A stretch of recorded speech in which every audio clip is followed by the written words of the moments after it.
What's going on, guys? So the Diode Dynamics CrossLink is finally here for the Jeep JL. Today we're installing it and testing it out, so stay tuned.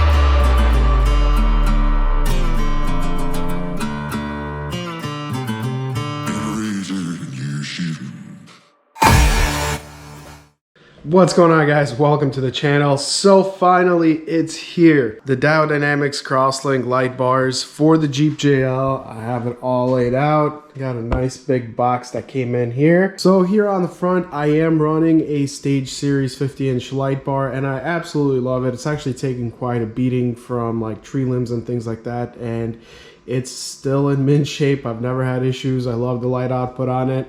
But I always like to take things to the next level, so this is why I'm doing the CrossLink. Here on the front, I'm also running two SS2s. These are the ones that are backlit. I do have the combo and the driving beam, and these are going to get mounted up on the Diode Dynamics brackets that I'm going to be installing. Underneath my old brackets, I'm sure I have a little bit of a mess that I'm gonna have to clean up here, possibly even some polishing. I'm super excited to get all these SS5s installed. Let's jump right into it and get everything unboxed, laid out, and figure out what we got going on here, and then start ripping off the old stuff.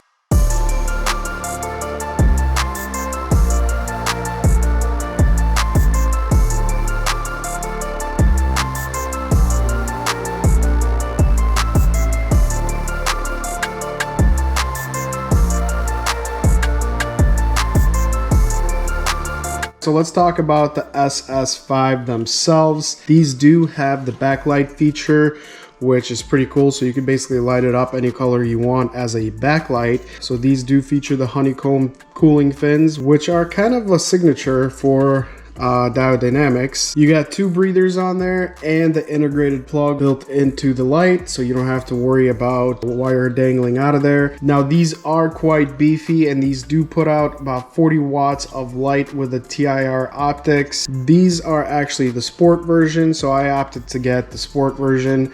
There is also the pro version of this. Pro version is 90 watts of light, which is just absolutely bonkers. I was actually fine with a 50-inch light bar from them that I had. This is already gonna put me to the next level, so I am very excited to get these on there. Now these do also have the combo beam, which you could see there's a flood beam right here, and it's kind of like the driving beam in the middle, which should spread out the light nicely. You could actually choose your own curvature when you're assembling your CrossLink light bar. It comes with all the necessary brackets, which allows you to adjust for your desired curve. The bracket has little indicators here, and when you align it, there's a little arrow shows you which curve you're at, so you can match them all up.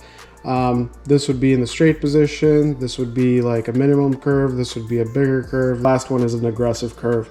This really gives you the ability to adjust, which I really like. This is the end bracket, which lets you pivot for the amount of curve that you have, and that mounts up to your windshield bracket, and I'll show you guys as we're doing that.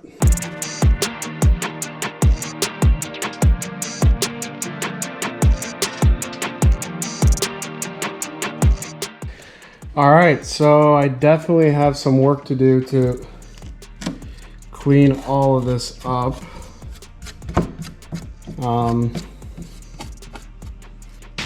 That doesn't look too great.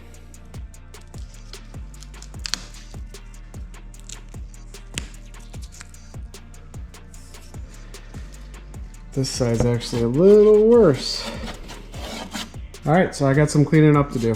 YouTube magic, I got that all cleaned up. This side was the worst one, basically from the other light bracket that I had, and what happens is all that sand on the inside, because this thing's at the dunes all the time, all that sand basically rubbed through the finish of it, and I got some nice rust in my paint.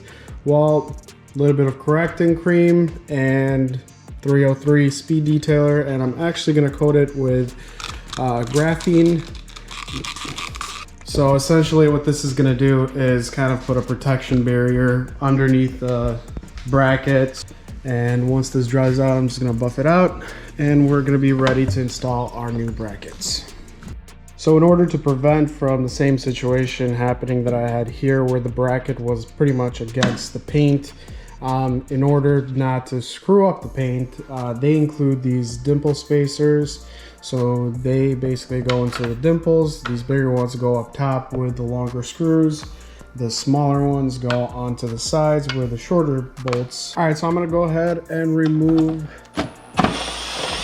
the rest of the bolts. And we're actually gonna be using their supplied hardware for this. So once you have everything loosened up, the passenger side panel, I'm just gonna remove real quick because this is actually a great time to run your wiring, and this is for the SS2s that I had, so I'm gonna be reusing these connectors. And I also have the new wire for the CrossLink, which we're gonna end up running the same way. Up to the windshield, I'm gonna make sure I have enough slack. Not gonna tighten anything or connect anything until I have everything installed and I know where the wire exactly is going to plug in and where it's going to go. This is from the Stage Series bar that I had, which we're going to remove this plug because this only has a 2-pin connector, and we need this guy in order to run our backlights as well.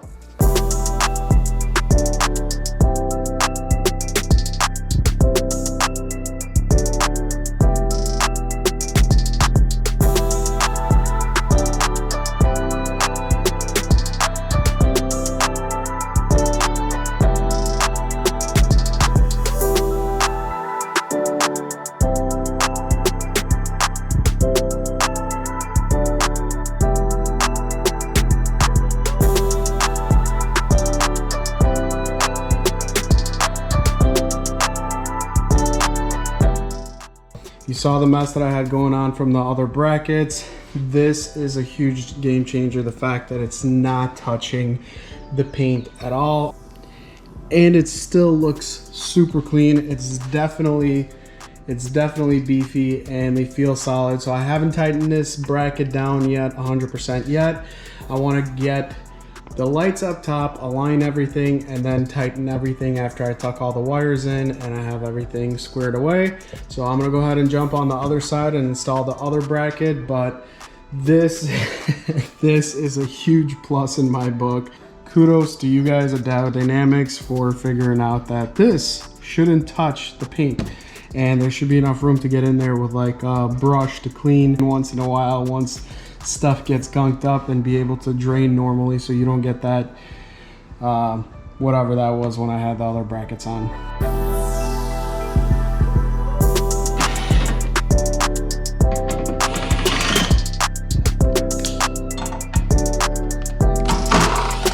I am gonna go ahead and jump on assembling the actual light bar. I'm gonna be doing a little bit of a curve on it, just on the first notch, just because I want a little bit of curvature just to kind of spread out the light. So I'm gonna go ahead and start assembling that.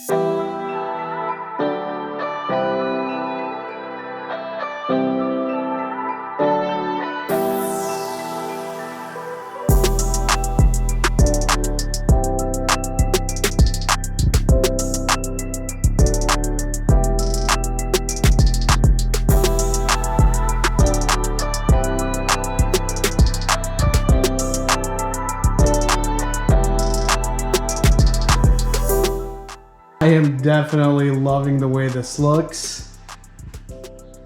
I think it swoops over the windshield nicely. I think it sits just in the right spot, and it just looks mean.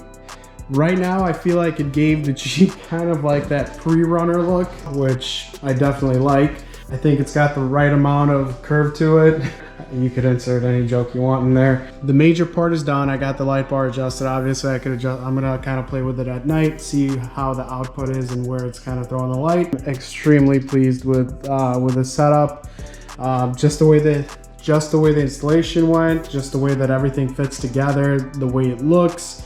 the way it sits on the Jeep, I mean, I am loving this. So there's two of these support brackets, and basically they sit up against the top. There's going to be two of them. I'm going to go ahead and put these together and put them on the Jeep. Smart how they came up with this whole system for the support brackets.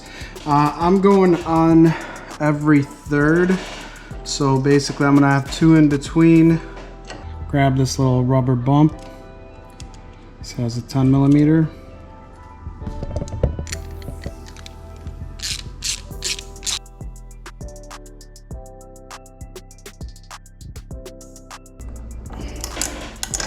Make that nice and tight.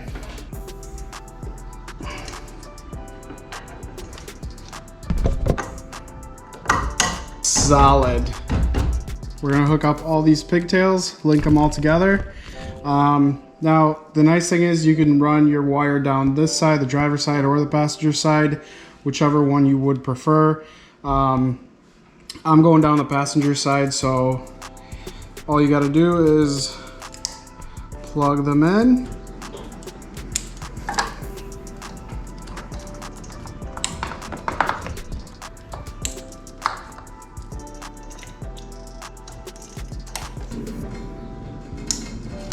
Got them hooked up temporarily using their included switch, and I'm gonna go ahead and fire it up and see if it works. This is the first time I'm doing it. That is bright. That is bright. All right, let's see. There's the backlight.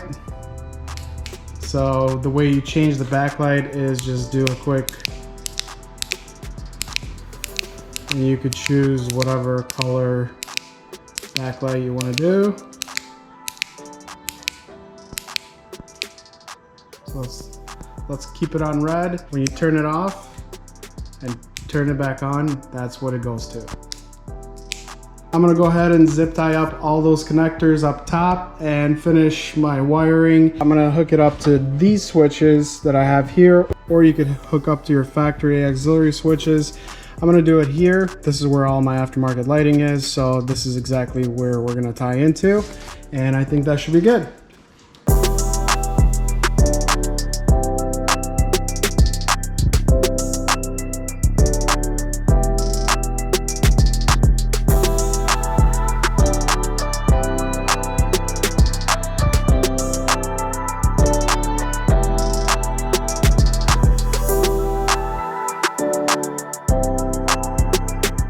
Now I gotta wait till it's dark outside and see what these puppies can do.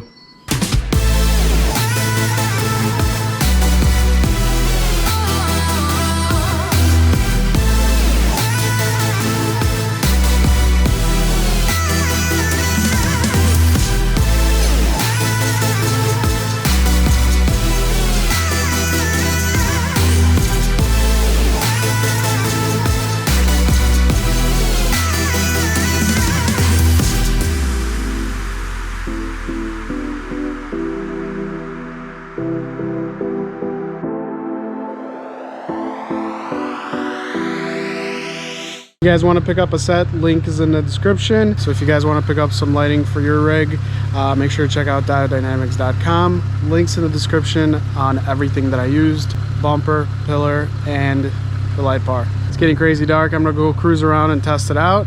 If you guys like the video, make sure to hit the like button, smash that subscribe button, and I will see you guys in the next video. Thanks for watching. Later.